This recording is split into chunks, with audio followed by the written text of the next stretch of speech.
Bismillahirrahmanirrahim. Assalamualaikum warahmatullahi wabarakatuh.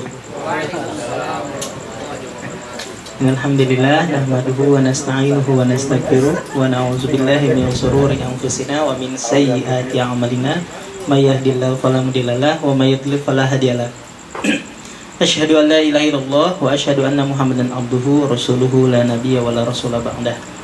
Alhamdulillah, di malam yang sejuk ini kita bisa dipertemukan oleh Allah atas izin Allah dalam keadaan sehat dengan nikmat yang Allah lekatkan kepada kita, sehingga Allah berikan kita kesempatan dan berkumpul di majelis yang baik insyaallah pada malam hari ini.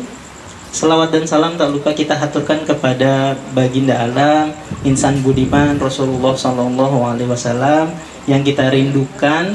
Tidak hanya syafaatnya, tapi pertemuannya, seseorang yang tidak pernah kita lihat wujudnya, tapi kita tahu betul ciri-cirinya, kita tahu betul laku dan katanya, sehingga sesuatu yang belum pernah kita lihat tapi kita rindukan.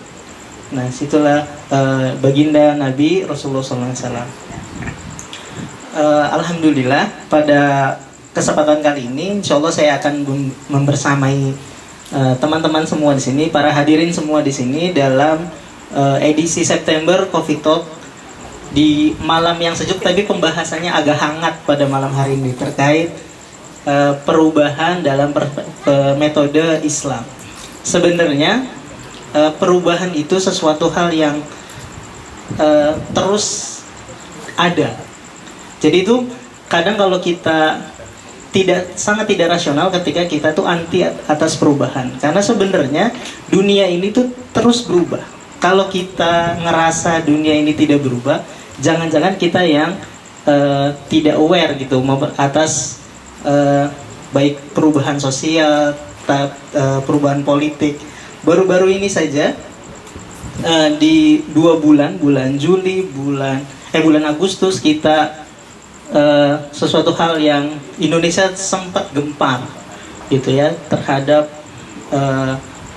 perubahan politik, ada DPR, itu kan semuanya sesuatu hal yang ternyata begini.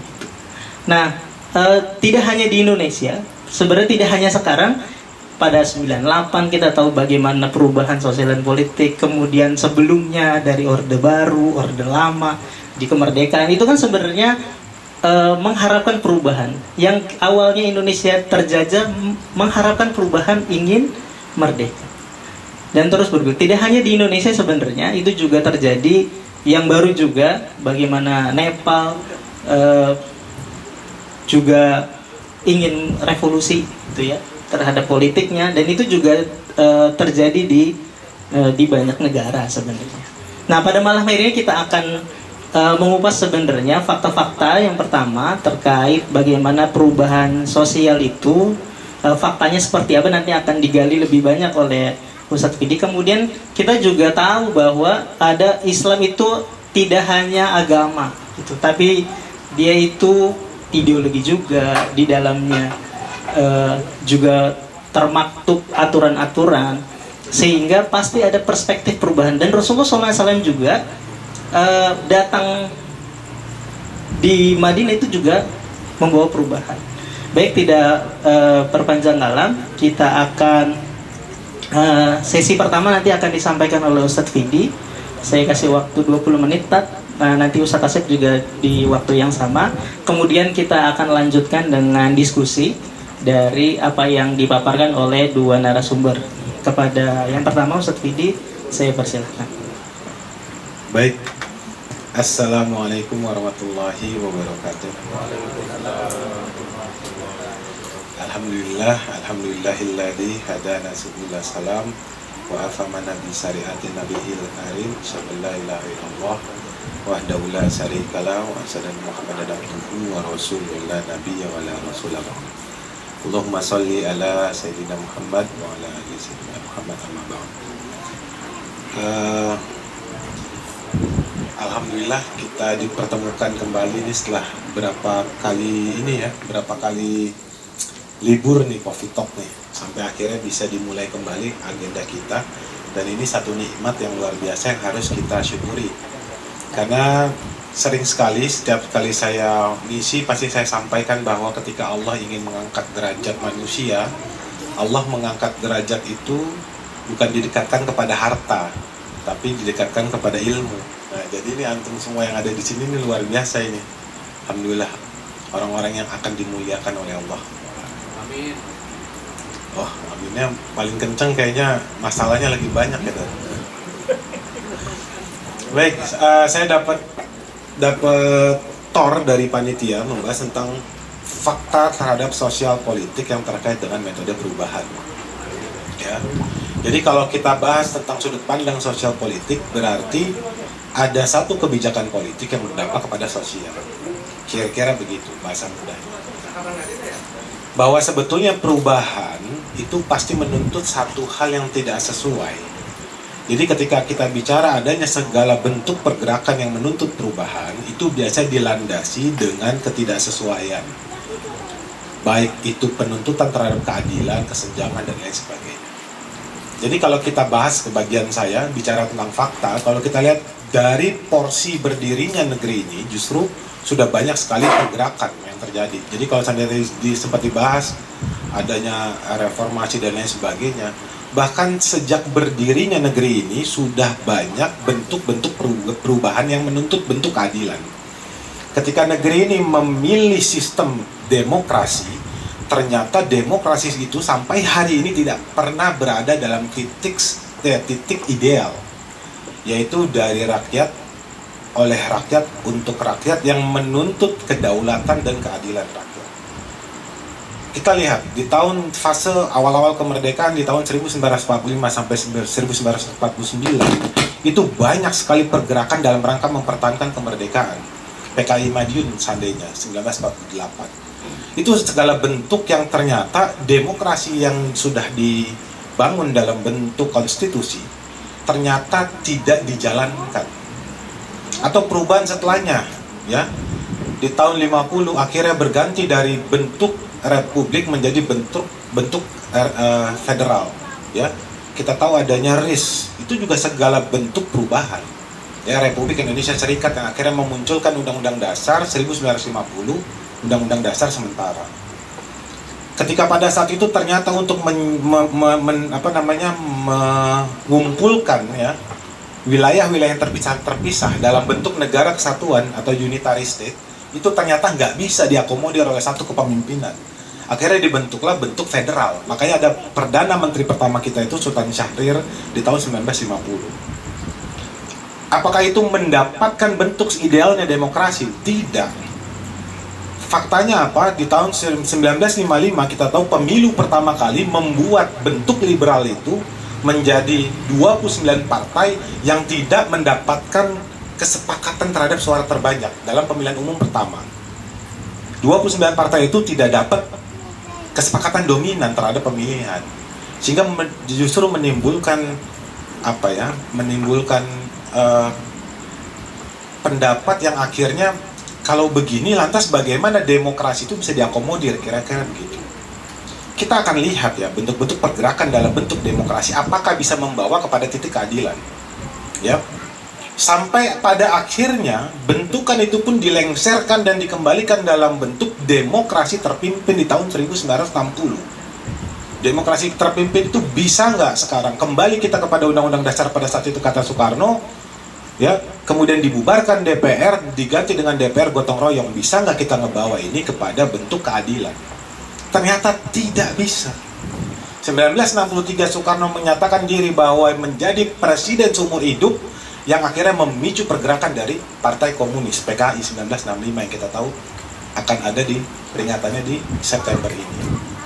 Artinya apa? Ramuan-ramuan dalam sistem demokrasi sudah diusahakan, diupayakan, tapi tidak pernah menemukan titik di mana masyarakat mendapatkan bentuk keadilan.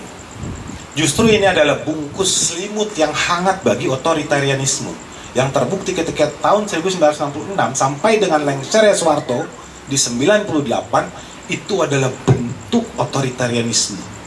Di mana letaknya kedaulatan rakyat, padahal ini bicara tentang kepentingan elit. Lantas apakah ini masih bisa di otak-utik dengan bentuk-bentuk perubahan yang dimulai dengan sistem demokrasi atau dengan ide yang bersumber daripada hukum buatan manusia? Kita lihat, reformasi justru menjadi pembuka terhadap semua permasalahan yang ada saat ini. Jadi teman-teman semua, kenapa bahasan ini menjadi menarik?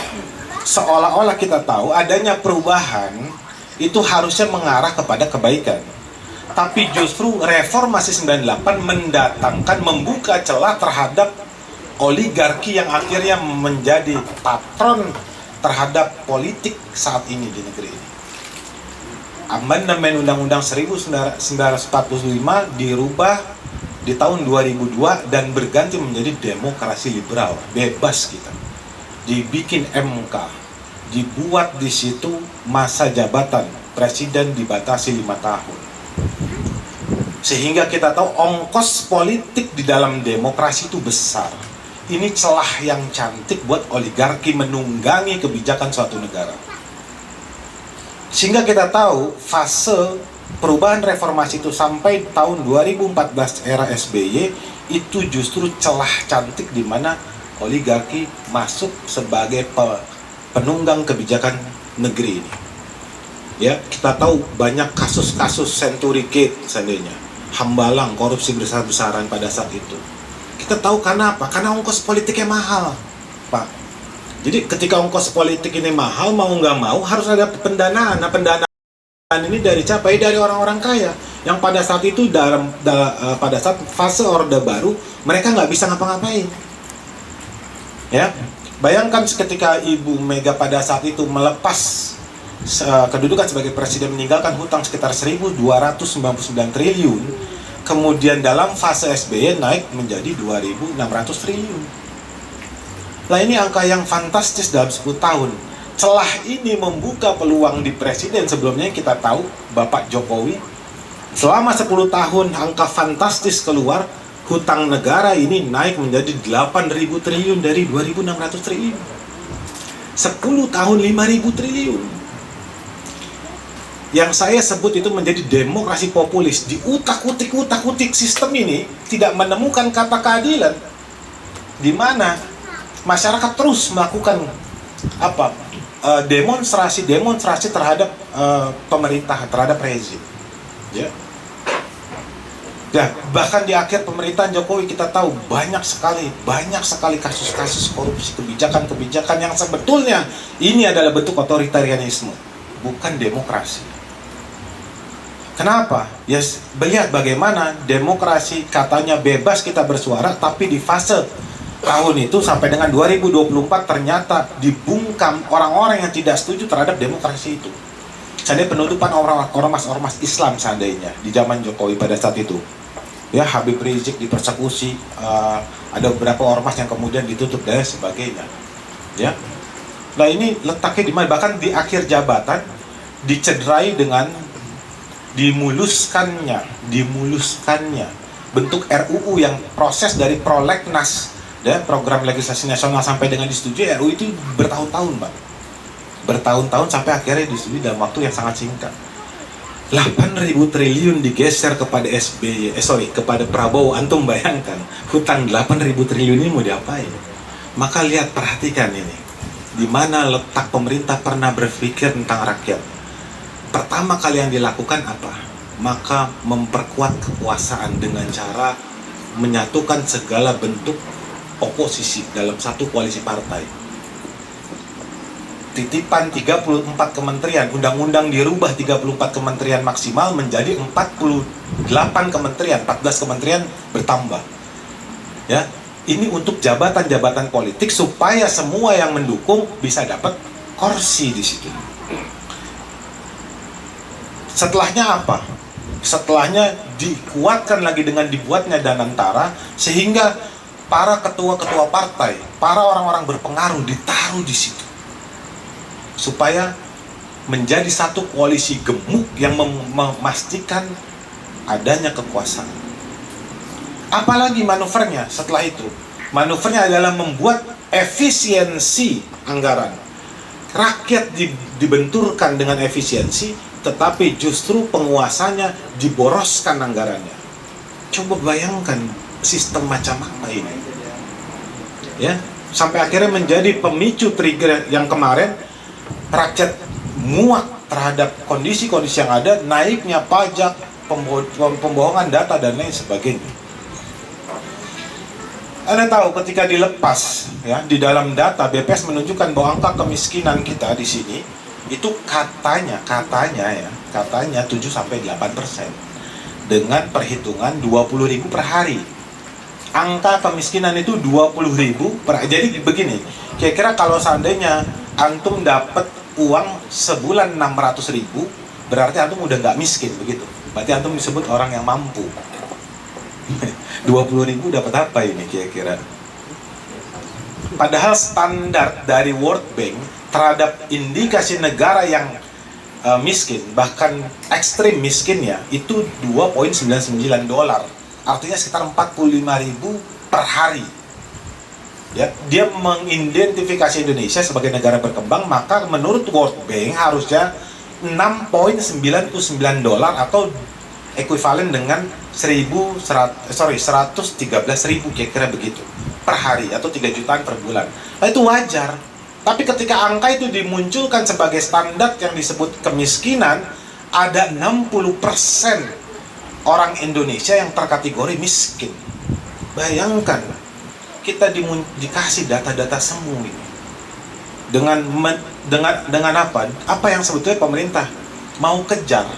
Cuma angka standar. Saya contoh begini, pertumbuhan nilai ekonomi dihitung dari GDP, ya,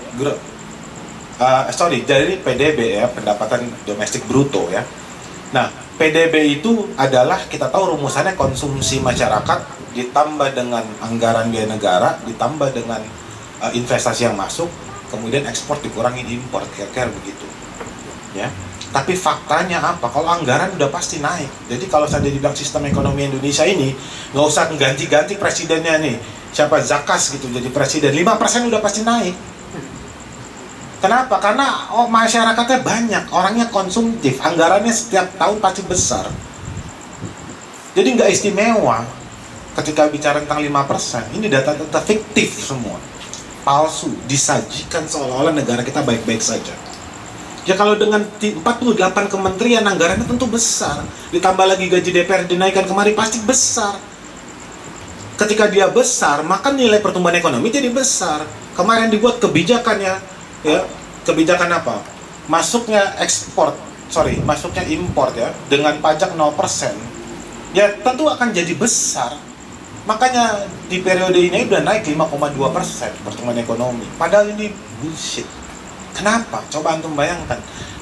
Siapa yang paling menikmati ketika pemerintah membuat kebijakan 0% pajak?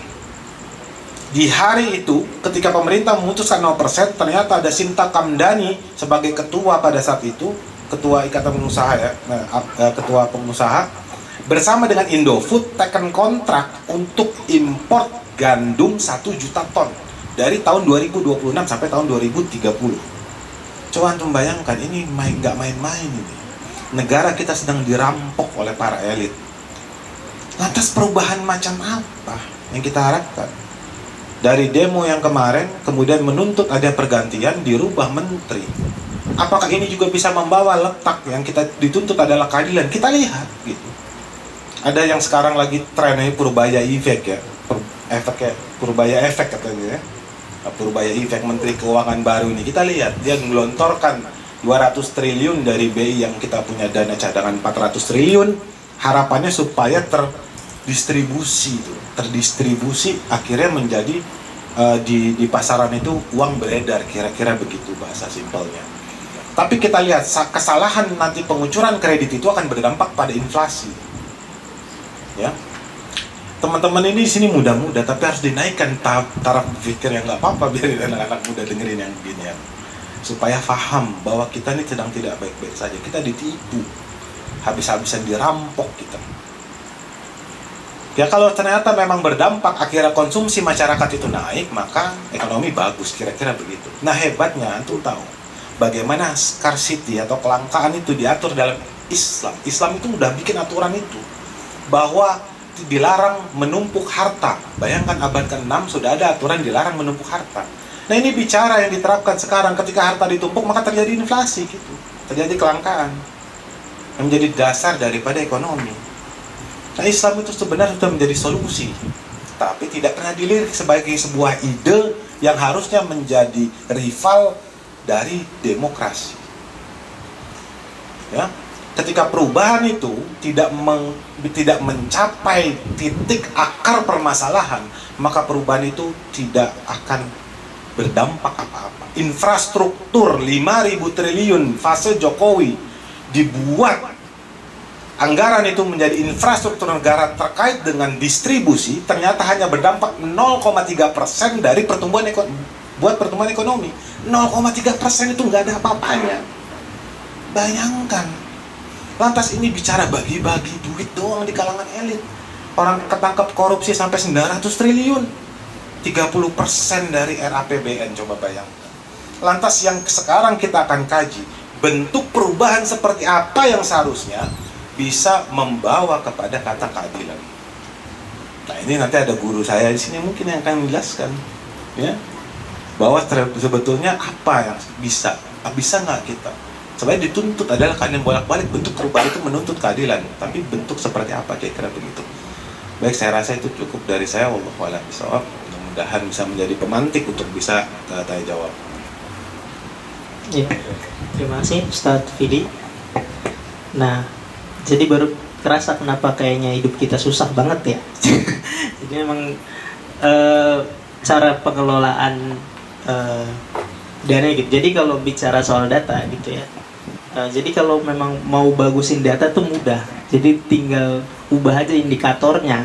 Nah, standarnya tuh diubah, jadi itu bisa berubah, itu gampang. Kalau untuk menjanjikan data yang bagus, kalau misalnya jumlah, misalnya pengangguran, kita pengen bikin gimana pengangguran jadi dikit. Ya udah yang kerja apapun, yang serabutan dihitung kerja. Ya udah jadinya otomatis yang penganggurannya jumlahnya jadi dikit, datanya jadi bagus gitu. Jadi tinggal indikatornya aja yang berubah. Baik. Tadi sudah dijelaskan bagaimana, itu aja baru di Indonesia ya, belum di luar. Jadi kalau misalnya kita melihat apakah coba di Indonesia yang kayak gini, sehingga kita perlu melihat bahwa enak nih kayaknya di Brunei, enak nih kayaknya. Nah kita sebenarnya nanti seperti apa bisa dikembangkan dalam pertanyaan. Nah sekarang kita melihat dari perspektif Islam, bagaimana Islam melihat perubahan sosial politik dan menyelesaikan sesuatu, karena itu udah pernah dilaksanakan oleh Rasulullah SAW. Bagaimana melihat sosial yang teramat sangat buruk gitu di zaman jahiliyah, kemudian Rasulullah mengubah ke sesuatu peradaban yang seharusnya yang dijalankan oleh manusia. Kepada Ustaz Asep saya persilahkan.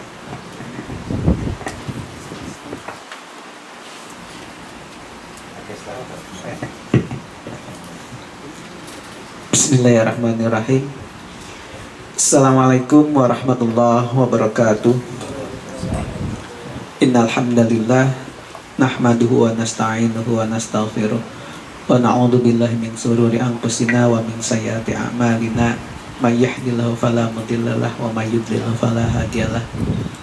Allahumma shalli wa sallim ala sayyidina Muhammadin wa ala alihi wa sahbihi ajma'in. Wa qala Allah ta'ala fil Qur'anil Karim, a'udzu billahi minasyaitonir rajim. Innallaha la yughayyiru ma biqaumin hatta yughayyiru ma bi anfusihim. Al-ayat. Puji syukur kehadirat Allah Subhanahu wa taala yang telah memberikan kepada kita kenikmatan, khususnya nikmat iman dan Islam, tentu juga kesehatan, sehingga kita bisa dipertemukan dalam sebuah forum yang digambarkan oleh Rasulullah sebagai bustan, sebagai taman surga, bustanul jannah, taman-taman surga, di mana taman-taman surga itu kumpulan orang di dalamnya mereka sedang melakukan zikrullah, sedang melakukan mengingat Allah, mengingat aturan Allah, mengingat apa yang dilarang dan apa yang diperintah oleh Allah, yang kemudian tunduk dan patuh terhadap apa yang diperintahkan.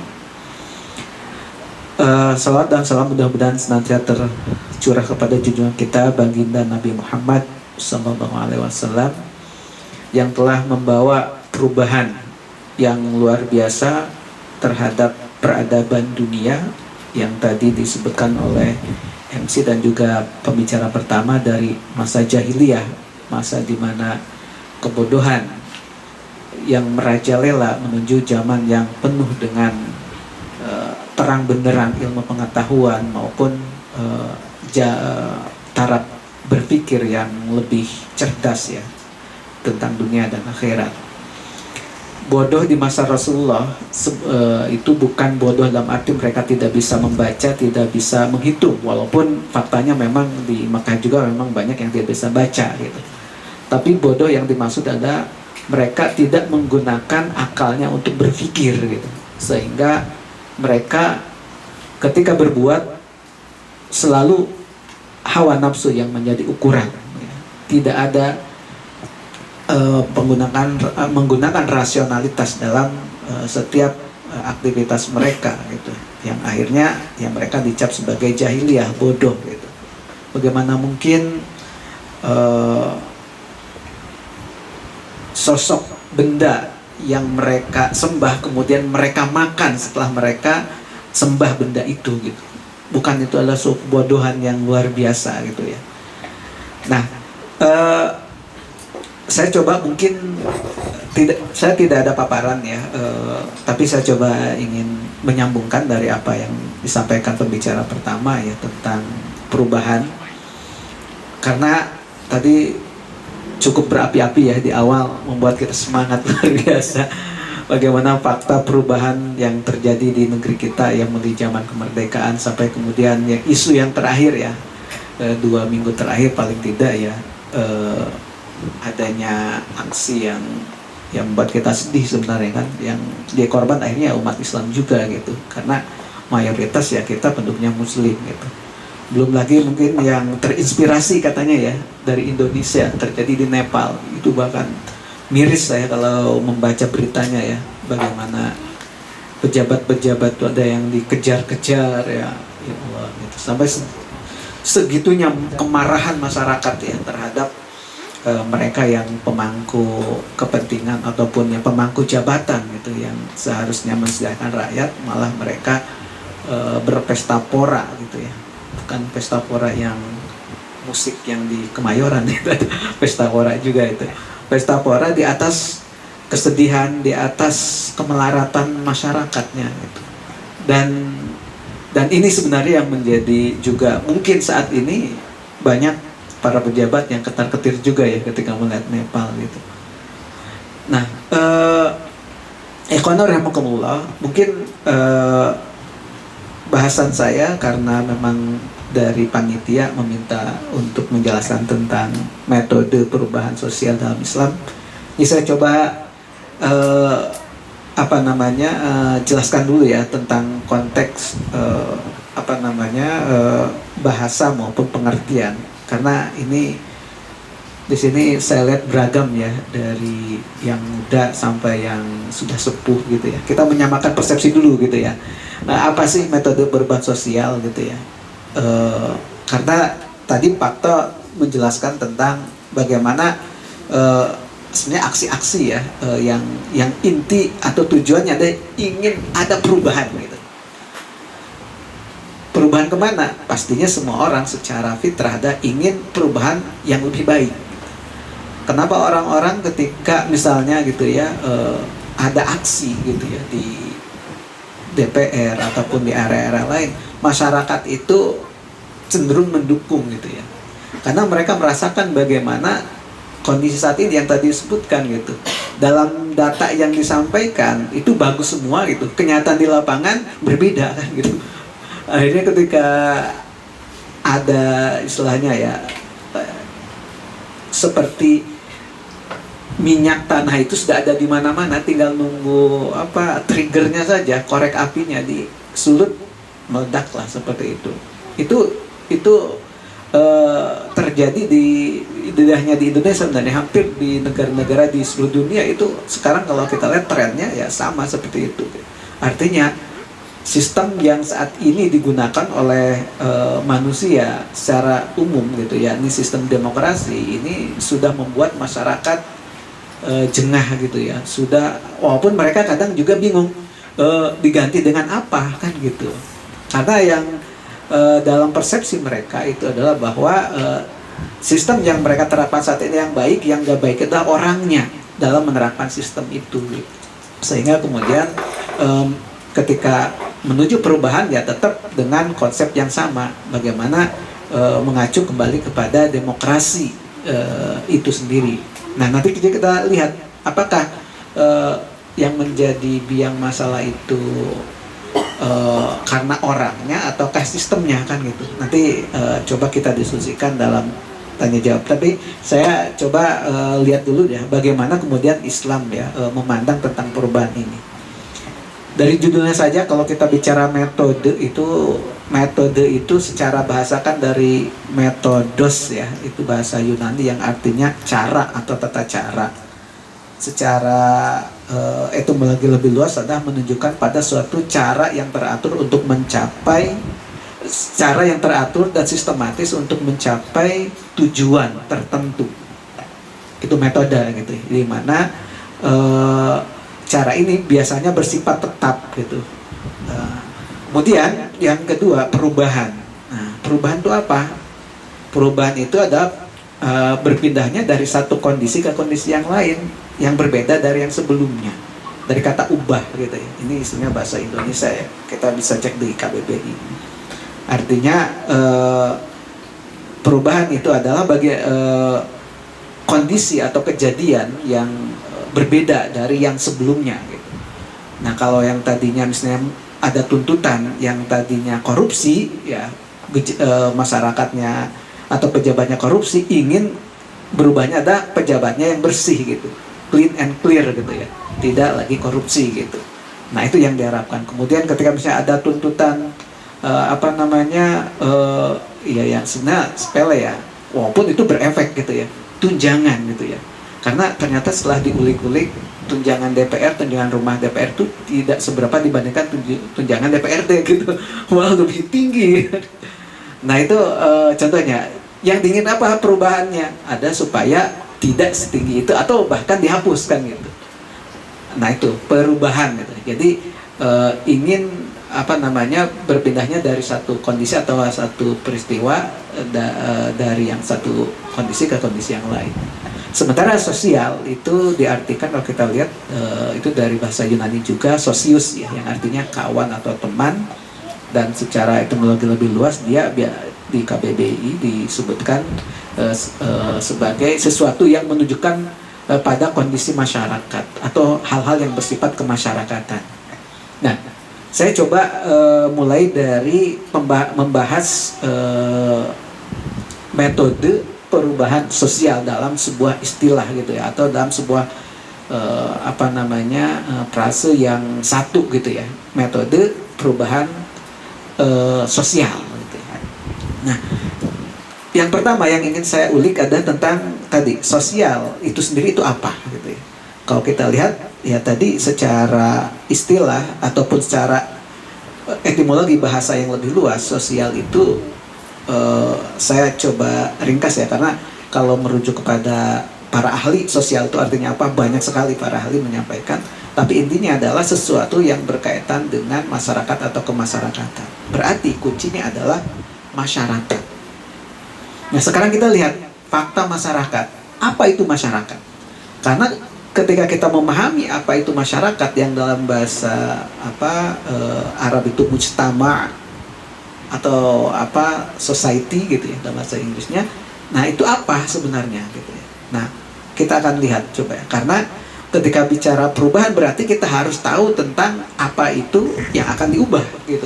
Sehingga nanti dengan kita memahami apa yang akan diubah, maka kita pun tahu caranya, bagaimana cara mengubahnya kan gitu. Nah, kalau kita lihat masyarakat itu terdiri dari dua komponen paling tidak, suatu dikatakan masyarakat ya. Yang pertama adalah adanya individu-individu. Jadi masyarakat nggak mungkin ada fakta masyarakat kalau nggak ada individu-individu, ada orang-orang, kan gitu.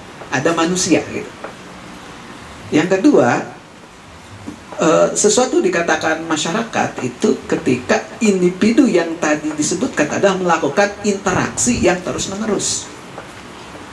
Ada interaksi. Nah, interaksi itu pun tidak hanya sekedar misalnya interaksi bertegur sapa sekali gitu ya, tapi terus-menerus gitu ya. Nah, pertanyaannya, kenapa individu-individu ini mau berinteraksi? Kenapa orang-orang ini mau berinteraksi? Gitu. Maka kalau kita lihat cerminan dalam kehidupan kita sehari-hari, kita ingin berinteraksi dengan orang lain karena punya kepentingan, karena ada keperluan, betul nggak? Orang datang ke pasar misalnya, ada kepentingan untuk berinteraksi dengan penjual. Gitu. Saya sebagai pembeli datang ke pasar, saya ke sana punya kepentingan apa? Untuk membeli sesuatu kepada siapa? Kepada penjual.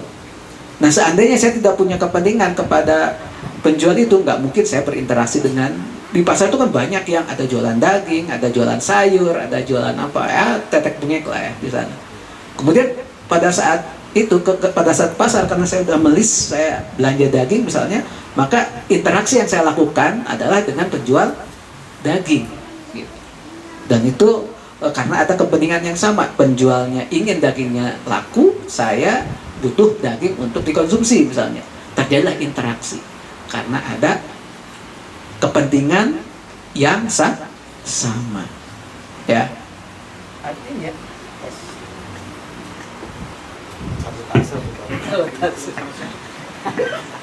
disabotase. Lanjut. Ya itu. Jadi karena ada kepentingan yang sama.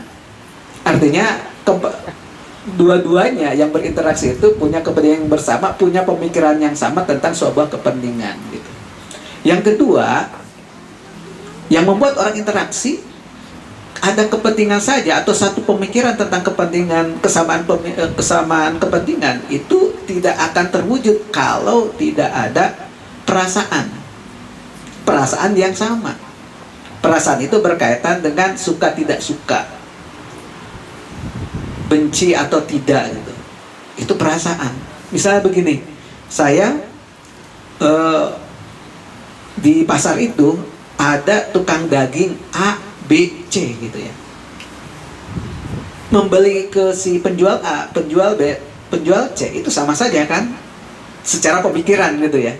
Artinya dia butuh menjual, saya butuh barang gitu, membeli.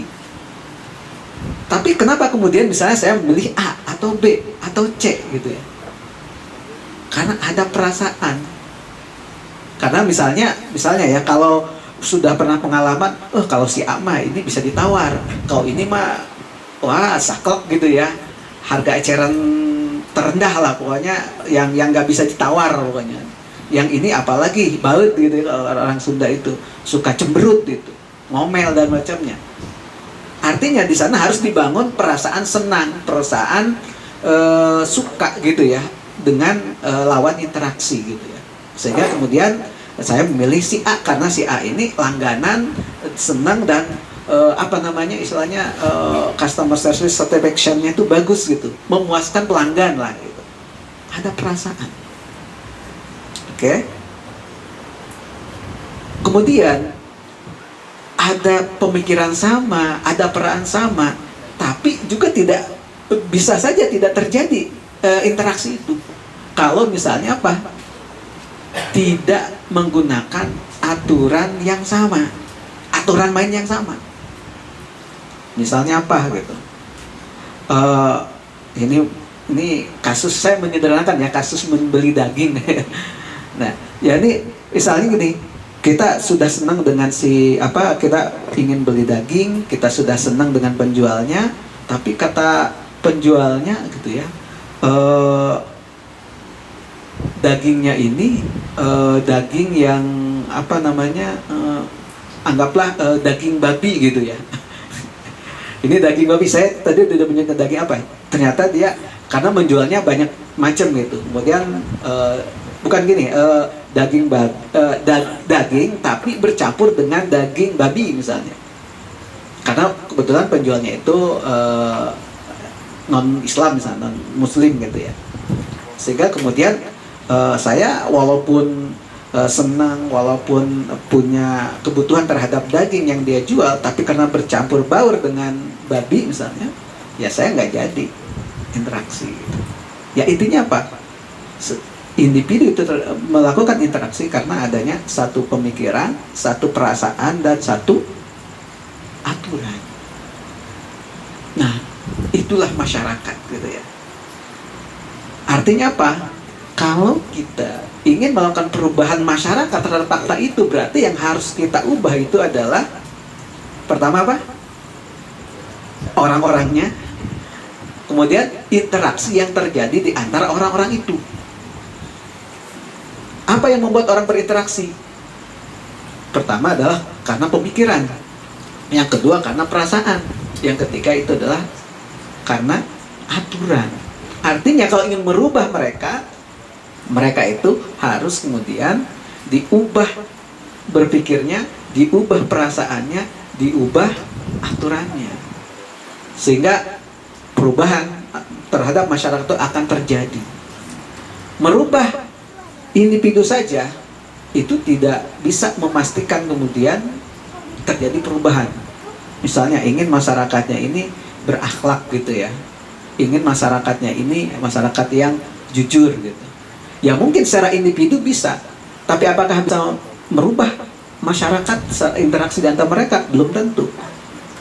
Banyak kemudian, ya sekarang kalau kita tanya gitu ya, awalnya mungkin ya para pejabat yang sekarang kemudian terlibat bahkan sudah dihukum gitu, yang korupsi gitu ya, ataupun melakukan berbagai pelanggaran, mungkin ketika mereka niat awalnya itu adalah niatnya baik, ingin mengelola masyarakat, ingin menjadi pemerintah gitu ya awalnya, sehingga kemudian mereka bergabung.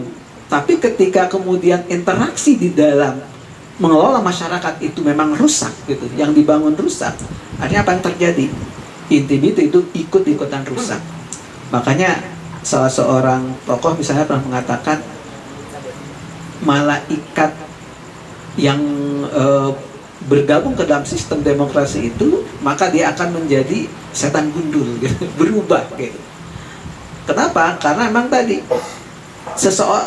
individu saja berintegritas, individu aja yang jujur gitu, tapi kemudian pola interaksi di dalam masyarakatnya tidak berubah, maka dia akan mengikuti pola interaksi yang ada. Dan faktanya saat ini tadi disampaikan ya, fakta-fakta bagaimana yang terjadi masa saat ini adalah terjadi karena sistem kehidupan di tengah-tengah kita adalah tidak menggunakan sistem Islam, tapi menggunakan sistem demokrasi yang asas akidahnya itu adalah fasludin anil hayat, memisahkan agama dari kehidupan. Nah, ikhwan rahimakumullah, seperti itu ya. Jadi metode perubahan Islam atau metode perubahan sosial dalam Islam sesungguhnya adalah metode bagaimana merubah individu-individu dan interaksi yang terjadi di antara mereka dari yang tadinya tidak Islam menjadi Islam. Nah, bagaimana itu dilakukan? Maka tentunya yang harus kita lakukan itu adalah mencontoh apa yang pernah dilakukan oleh Rasulullah, karena beliau adalah orang yang pertama melakukan perubahan itu. Yang tadi disebutkan, merubah dari zaman jahiliyah kepada zaman yang terang benderang dengan Islam gitu ya. Ya, kalau kita lihat gitu ya, bercermin ataupun menjadikan Rasulullah qudwah dalam melakukan perubahan itu, paling tidak ya ini karena waktunya juga singkat, ini perlu cukup 3 langkah saja sebenarnya atau Rasulullah waktu itu ya. Pertama yang beliau lakukan itu adalah taskib wa takwid gitu ya, kaderisasi orang-orang atau agen-agen yang akan melakukan perubahan. Yang kedua yang beliau lakukan adalah tapaul mal ummah, beliau melakukan interaksi dengan masyarakat. Dan yang ketiga adalah istilahul hukum, bagaimana beliau menerapkan hukum di tengah-tengah masyarakat. mendapatkan penyerahan kekuasaan dari masyarakat untuk diterapkan hukum Islam. Kita kupas satu-satu. Pertama, jadi sebuah perubahan dari satu kondisi yang tidak Islami menuju Islami tidak mungkin terwujud kalau tidak ada taskib wa takwin, tidak ada kelompok yang melakukan perubahan itu. Dimanapun perubahan, kalau kita lihat itu berawal dari istilah umum itu kreatif minority gitu ya, kreativitas minoritas yang berkreativitas, agent of change, agen perubahan di mana-mana.